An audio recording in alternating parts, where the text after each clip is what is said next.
बिजली का आविष्कार किसी वैज्ञानिक ने किया। प्रकृति प्रदत्त विद्युत बादल के माध्यम से दृष्टिगोचर होती है क्या? वो चंचल होती है, क्षण भर रहती है।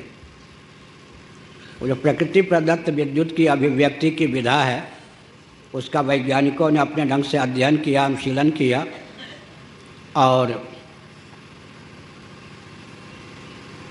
आजकल विद्युत के 50 प्रयोग हो गए, प्रकाश इत्यादि, फैक्ट्री आदि का संचालन आदि।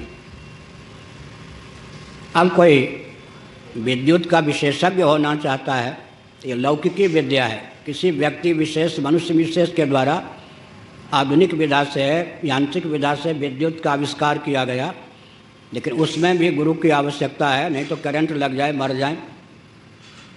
बांध बांधने आदि की जो प्रक्रिया चली है, वैज्ञानिकों ने कालक्रम से उसको विकसित की।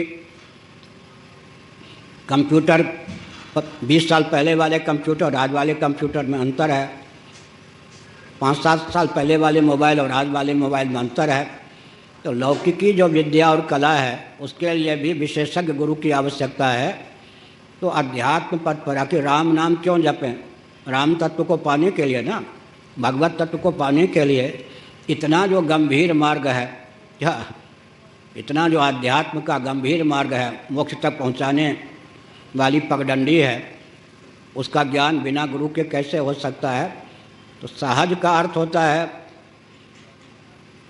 सहज शब्द को समझने की आवश्यकता है। जिन्होंने पूर्व जन्म में भगवान के जिस नाम का अधिक जप किया है, उसके संस्कार के वशीभूत होकर इस जन्म में उनका मन स्वाभाविक रूप से भगवान के उस नाम पर और उस रूप पर आकृष्ट होता है। यह सहज हुआ। सहज का अर्थ यह है। सहज का अर्थ मनमाना नहीं होता। अब कोई महामृत्युंजय मंत्र जपने लग जाए, ओम ओम जपने लग जाए, तो उसका तो विनाश हो जाएगा, विस्फोट हो जाएगा। अणुबम से भी अधिक शक्ति मंत्र में है। इसीलिए सामान्य जो भगवान के नाम है, राम, कृष्ण, शिव, ये मारक नहीं होते, तारक होते हैं। लेकिन उनमें भी अगर दीक्षा प्राप्त हो, राम नाम की दीक्षा प्राप्त हो, तो गुरु ने जिस मंत्र को बहुत जपा है, सिद्ध गुरु के मुख से वह निकलेगा, तो उनकी निष्ठा नाम में होगी। उस नाम को जब हम सुनेंगे तो हमारे जीवन में क्या वो नाम बहुत शीघ्र अधिक फल देगा। अपने आप हम नाम का जप करेंगे तो पालते पालते, जपते जपते जपते जपते नाम में ऐसा बल और वेग उत्पन्न करने की क्षमता आएगी। लेकिन गुरुमुख से अगर हम नाम लेते हैं तो गुरु की जो सिद्ध दृष्टि है, गुरु का जो तप है, उस नाम के माध्यम से हमको प्राप्त होता है। इसलिए आज न सही कल परमार्थ के पथ पर चलने के लिए उचित गुरु की तो आवश्यकता है ही। गुरु से बच करके इस मार्ग पर कब तक चल पाएंगे? क्या सामान्य पगडंडी नहीं है।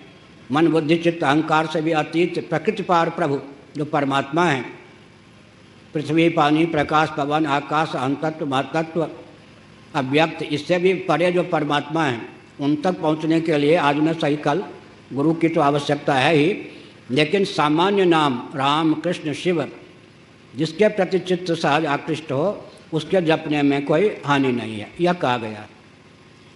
और 10-15 मिनट